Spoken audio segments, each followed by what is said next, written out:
በጣም ያሳዝነው ምንድነው እኚህ ሶስት ነጫጭ ጓደኞቿ ልጅቷን ለመደብደብ ሆነ ብለው መክረው ተዘጋጅተው በቤታቸው ጠርተው መጠጥ አጠጥተው እሷ ከነሱ ጋር ሃንጋውት አደርጋለሁ ጓደኞቼ ናቸው ብላ ከነሱ ጋር ለመጫወት ለመዝናናት ጊዜ ለማሳለፍ ነበር ወደ እነሱ ቤት ሄደችው። እነሱ ግን እቅዳቸው ሌላ ነው። ይህች ልጅ አስክሮ ለመቀጥቀጥ ለመደብደብ በጣም በሚገርም ሁኔታ ልትሞት የምትችልበት ሁኔታ ሁሉ ነበር።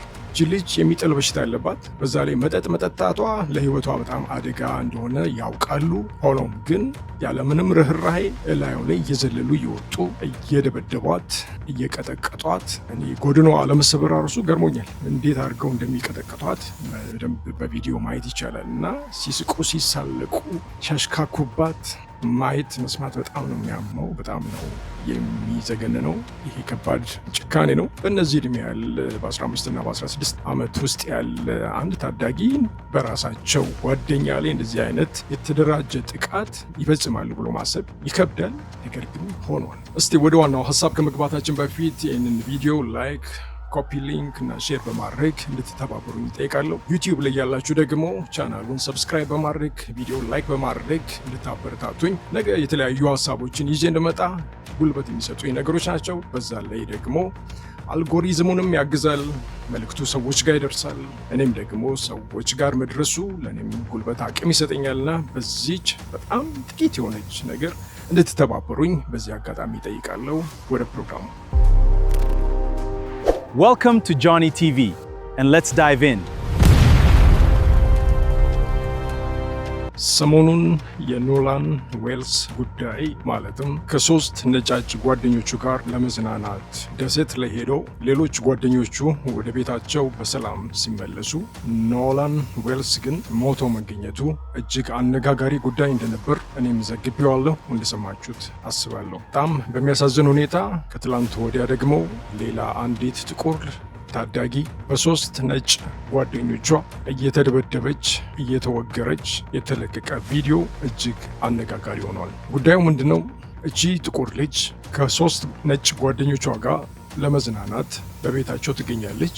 አብሯት በሰላም ከቆዩ በኋላ መጠጥ ከፍተው እንድትጠጣ ያደርጓታል። እሷም እንግዲህ አገኘው ብላ እየጠጣች መጨረሻ ላይ ራሷን እንድትስት ያደርጓታል። ራሷን ስትስት ጠብቀው ከላይ ወደ ታች እየዘለሉ ሲደበድቧት፣ ሲዝቱባት፣ ሲፎክሩባት እናጠፋሻለን ሲሏት ከዚህ ቤት ወጣለው ብቲ ጸጉርሽን ጎትተን ነው ምናስገባሽ እያሉ በጣም እጅግ በሚዘገንን መልኩ ሲደበድቧት፣ ሲሰድቧት፣ ሲያላግጡባት፣ ሲሳለቁባት ያሳያል። ይህ ሁሉ ሲሆን ልጅቷ አልጋ ላይ ሆና ታለቅሳለች፣ ትጮኻለች፣ ራሷን ስታለች። ተነስታ ራሷን መከላከል አትችልም፣ አቅም አልነበራትም። በዛ ሁሉ ውስጥ ግን እነሱ የሳቁ እየተሳሳቁ ቪዲዮ እየቀረጿት ይህንን ጉዳይ አስቀርተዋል። በጣም በሚገርም ሁኔታ ይህን ጉዳይ ደግሞ በጣም አሳዛኝ የሚያደርገው እቺ ጥቁር ልጅ አውድሪ ትባላለች። እጅግ ወጣት ናት። ምናልባት የ14 ወይ የ15 ዓመት ልጅ ብትሆን ነው። የሚጥል በሽታ አለባት። ይሄ የሚጥል በሽታ እንዳለባት ደግሞ ጓደኞቿ ያውቃሉ። ይሄ ችግር ያለባቸው ሰዎች አልኮል ሲጠጡ ስትሮክ ሊያጋጥማቸው ይችላል። የተለያየ አይነት የጤና ችግር ሊያጋጥማቸው ይችላል። ይህን ሁሉ እያወቁ ግን እጅግ ከፍተኛ የሆነ የአልኮል መጠጥ እንድትጠጣ ያደርጓታል። ከብዙ አልኮል በኋላ እሷ ሰክራ ራሷን ትስታለች። እነሱ ግን አልሰከሩም። ይሄ ደግሞ የሚያሳየው ሆነ ብለው አስክረው ሊደበድቧት እንደተዘጋጁ በደንብ ያስታውቃል። እነሱ አልሰከሩም። እሷ ብቻ ነው የሰከረችው። ራሷን የሳተችው እሷ ናት። እነሱ ግን እንቅስቃሴያቸው፣ አደባደባቸው፣ ንግግራቸው ሁሉ ምንም አይነት ራሳቸውን የመሳት ነገር ውስጥ እንዳልገቡ፣ ምናልባትም እሷ እንድትጠጣ እንድትሰክር ራሷን እንድትስት ያደረጓት ሆነ ብለው እንደሆነ በደንብ የሚያስታውቀው። ምክንያቱም እነሱ ጋር ምንም አይነት የስካር ምልክት የለም። ምናልባት ሸውደው አታሏት ሆነ ብለው አቅደው በቤት እንድትመጣ አድርገዋት እሷ እንድትጠጣ አድርገዋት እነሱ ምናልባት የሚጠጡ እየመሰሉ አታለው ካሰከሯት በኋላ ቀጥቅጠው ፊቷ በልዞ ምን እንደሚመስል በቪዲዮ በደንብ ማየት ይቻላል። ቀጥቅጠው ራሷን በማታቅበት በማትረዳበት ሁኔታ ደብድበው ቪዲዮ ቀርጸው በኋላም ለመሳቂያና ለማላገጫ ሊያርጓት ተዘጋጅተው ነበር። በጣም የሚያሳዝነው እቺ ሴት ከስካሯ ስትነቃ ምን እንደተፈጸመ ታውቀው ነገር የለም። ምን እንደተደረገባት አታውቅም። ፊቷ አብጧል፣ ሰውነቷ ተቀጥቅጧል። ነገር ግን ማን እንደመታት ምን እንደተፈጠረ ምን እንደተካሄደ ምንም ታውቀው ነገር ራሷን ፈጽሞ ስታለች። እርግጥ ሲደበድቧት ትጮህ ነበር፣ ታለቅስ ነበር። ያ ሁሉ ሲሆን ግን ራሷን ስታለች፣ የምታውቀው ነገር የለም።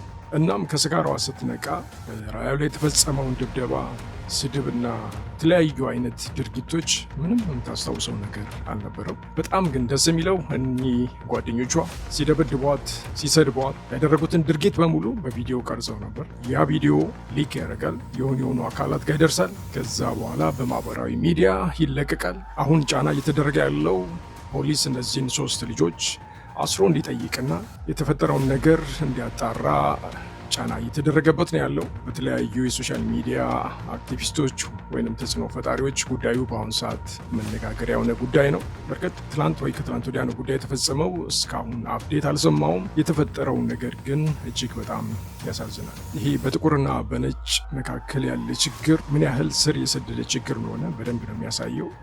እኛ ኢትዮጵያ ውስጥ እንደዚህ አይነት ችግሮች ብዙ ምናውቅ አይመስለኝም። ከዚህም የተነሳ ይህን ጉዳይ ምን ያህል እንደምንረዳው አናውቅም ይመስለኛል። እንደዚህ አይነት ነገር ይፈጸም ብለን ስለማናስብ ለእንደዚህ አይነት ነገሮች የመጋለጥ እድላችን ከፍተኛ ነው። ይሄ ነገር በጣም የሚያሳዝነው ልጅቷን ለመደብደብ ተመካክረው እንደሆነ በደንብ የሚያስታውቀው መጠጥ ገዝተው እሷን ጠርጠው ምናልባት የሚጠጡ እየመሰሉ ካታለሏት በኋላ እስክትሰክር ጠብቀው መስከሯን ካረጋገጠ በኋላ ካሜራቸውን ደቅነው እንደደበደቧት በደንብ የሚያስታውቀው። 3ቱም በጣም ያላግጣሉ፣ ይስቃሉ፣ ያሽካካሉ። እሷ ግን ትጮዋለች፣ መነሳት አትችልም፣ ለመሻፋፈን ትሞክራለች። ይህ ሁሉ ሲሆን ደግሞ ራሷን በመሳቷ ምንም የምታውቀው ነገር የለም እና እጅግ በጣም ነው የሚያሳዝነው።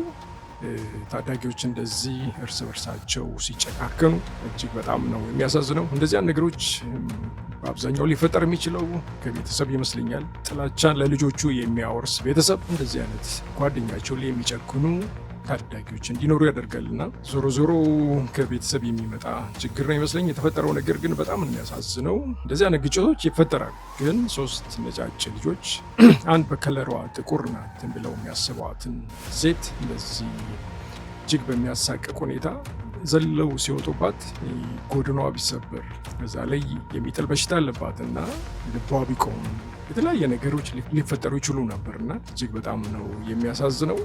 ለማንኛውም ግን ወላጆች ልጆቻችሁ በቂ የሆነ ምክር መስጠት እንደሚያስፈልግ ነው ከዚህ የምንማረው። ዝም ብሎ ሰው ማመን ተገቢ አይደለም። በተለይም ከሌላ ሕዝቦች ጋር ስንቀላቀል አናቃቸውም ምን እንደሚያስቡ ምን እንደሚያልሙ። ስለዚህ በንቃት መለያየት፣ መራቅ፣ መሸሽ ሳይሆን ግን ልጆቻችን ንቁ እንዲሆኑ ራሳቸውን እንዲጠብቁ ለአንዳንድ አደጋ በሚያጋልጥ ሁኔታ ውስጥ እንዲያስገቡ እንዲመጠጥ አንዳንድ አደንዛዥ ነገሮች የሚወሰዱ አንዳንድ ድራጎች እንደዚህ አይነት ችግር ሊያመጣባቸው እንደሚችል ህይወታቸውን ሊያሳጣቸው እንደሚችል እነዚህ አይነት ተንኮሎች እንዳሉ ቤተሰብ በደንብ አውቆ ልጆቹን በደንብ እየነገረ እየመከረ ንቁ የሆኑ ጠንቃቃ የሆኑ ልጆች እንዲኖሩን ማድረግ ያስፈልጋል። የኔ እንደውም አንድ ስጋቴ ምንድነው ቤተሰብ ምን ያህል ብቁ የሆነ አቅም አለው የሚለው ነው። አብዛኛው ሀበሻ ኢትዮጵያ ውስጥ ነው የሚያድገው።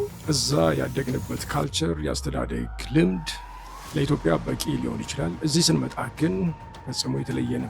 ስለዚህ አንድ ኢትዮጵያ ውስጥ ያደገ የልጅ አስተዳደግ ባህል ይዞ የመጣ ወላጅ በአሜሪካ፣ በካናዳ ወይም በአውሮፓ ወይም በሌሎች ሀገራት ውስጥ ልጆቹን ሲያሳድግ እንዴት ማሳደግ እንዳለበት እውቀቱ አለው ወይ የሚለው ነገር ሁሌ ጥያቄ ሆኖብኛል። እኔ እንደማስበው አብዛኛው በዛ በሚኖርበት ሀገር ውስጥ ልጆቹ እንዴት ማሳደግ እንዳለበት እውቀቱ የለውም ብዬ ነው የማስበው። ሁሉም ላይሆን ይችላል፣ አብዛኛው ግን እውቀቱ የለውም። ኢትዮጵያ እሱ ራሱ ያደገበትን የአስተዳደግ የልጅ አስተዳደግ ሁኔታዎች እየተጠቀመ ነው ልጆቹ የሚያሳድገው። ከዚህ የተነሳ ልጆች ከቤተሰብ ማግኘት የሚገባቸውን በቂ ምክር፣ በቂ የሆነ እውቀት፣ በቂ የሆነ የጥንቃቄ ነገሮች ያገኛሉ ብዬ አላስብም። ምናልባት ከትምህርት ቤት በሚያገኙት ነገር አንዳንድ በሚሰሙት ነገር ነው እንጂ ከቤተሰብ ማግኘት የሚገባቸውን በቂ የሆነ ምክር፣ በቂ የሆነ የጥንቃቄ መልእክቶች ያገኛል ብዬ አላስብም። በዛ ላይ የኛ ኮሚኒቲ ሌላው ችግር እዛው በራሳችን ዛቢያ ዙሪያ ነው የምንሽከረክረውና በሌላው ዓለም፣ በሌላው አካባቢ፣ በሌላው ካልቸር ውስጥ ምን እንዳለ ምን እንደሚፈጸም ብዙ እውቀቱ የለንም እና ይሄ ነገር በጣም መስተካከል አለበት። ከሀገር ከወጣን በኋላ በምንኖርበት አካባቢ የሚፈጸሙ እያንዳንዱ ነገሮች በጥንቃቄ ማወቅ፣ መረዳት ለራሳችንም ነገ ደግሞ ለልጆቻችንንም ለመምከር፣ ለማስተማር ለማንቃት ይረዳልና እንደዚህ አይነት ነገሮችን በጥንቃቄ መከታተል፣ ማወቅ፣ መረዳት በአሜሪካ ስንኖር አሜሪካ ውስጥ ልጆች እንዴት ማደግ እንዳለባቸው ማወቅ፣ ምን ሊገጥማቸው እንደሚችል መረዳት ያስፈልጋል። በካናዳም በአውሮፓም በቻይናም ሆነ በሌሎች የአረብ ሀገራት በሚኖርበት ጊዜ በአካባቢ ያለውን ነገር ሁኔታዎችን ምን ሊያጋጥሙ እንደሚችሉ ልጆች በተለይ ምን ሊያጋጥማቸው እንደሚችል ቤተሰብ ማወቅና ልጆቹን ማንቃት ያስፈልጋል። አብዛኞቻችን ይህን ነገር አናደርግም። ዝም ብለን በራሳችን ኮሚኒቲ ዙሪያ ስለ ኢትዮጵያ ምናምን ነገሮችን በመከታተል እንጂ በምንኖርበት ሀገር ልጆቻችን ምን ሊያጋጥማቸው ይችላል የሚለውን ነገር የማጥናት ትኩረት የመስጠት ጉዳይ የለምና እነዚህ ነገሮች ላይ ጥንቃቄ ማድረግ ያለብን ይመስለኛል። በማንኛውም በጣም የሚያሳዝነው የሆነ አፕዴት ነገር ካለ ወደ እናንተ ይዤ እመለሳለሁ። አብራችሁን ስለቆያችሁ አመሰግናለሁ። መልካም ቀን፣ መልካም ምሽት። ደህና ሁኑ። Welcome to Johnny TV, and let's dive in.